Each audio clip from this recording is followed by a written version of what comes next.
নিজেদের দেশে ভয়াবহ বিমান হামলা চালালো পাকিস্তানি বায়ুসেনা।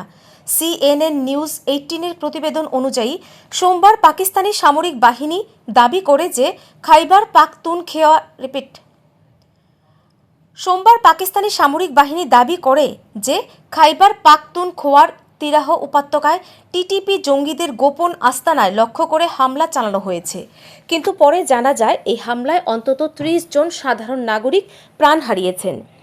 স্থানীয় পুলিশের দাবি, পাকিস্তানি তালিবানদের একটি কম্পাউন্ডে মজুদ বিস্ফোরক সামগ্রীতে আগুন লাগায় জঙ্গিদের, পাশাপাশি বহু বেসামরিকও নিহত হয়। এতে একাধিক বাড়িঘর ভেঙে পড়েছে। চলছে উদ্ধার অভিযান। হতাহতের সংখ্যা আরও বাড়তে পারে বলে আশঙ্কা করা হচ্ছে। পুলিশ আধিকারিক জাফর খান জানিয়েছেন, ওই কম্পাউন্ডে তালিবান কমান্ডার আমান গুল ও মাসুদ খান বোমা তৈরির কারখানা চালাতো। অভিযোগ, তারা বেসামরিক মানুষদের মানব ঢাল হিসেবে ব্যবহার করছিল। সোশ্যাল মিডিয়ায় ছড়িয়ে পড়া ভিডিও দেখা গেছে আহত শিশুদের অস্থায়ী শয্যায় চিকিৎসা নিতে। নিহতদের মধ্যে নারী ও শিশু রয়েছে। খাইবার পাখতুনখোয়া উপত্যকার মাঝে অবস্থিত তিরাহ সীমান্তবর্তী এলাকা হওয়ায় পরিস্থিতি আরও জটিল হয়ে উঠেছে। অন্য রিপোর্টে দাবি করা হয়েছে, রাত 2টো নাগাদ পাকিস্তানি বায়ুসেনা ওই গ্রামে টানা 8টি LS-6 বোমা ফেলে।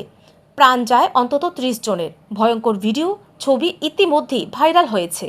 এর মধ্যে সবচেয়ে শোকাবহ ছবি একটি শিশুর, যার প্রাণহীন দেহ ছাইয়ে মাখামাখি অবস্থায় পড়ে আছে। বর্তমানে পুরো অঞ্চল জুড়ে শোক ও আতঙ্ক ছড়িয়ে পড়েছে। ব্যুরো রিপোর্ট, ঋদ্ধি নেটওয়ার্ক।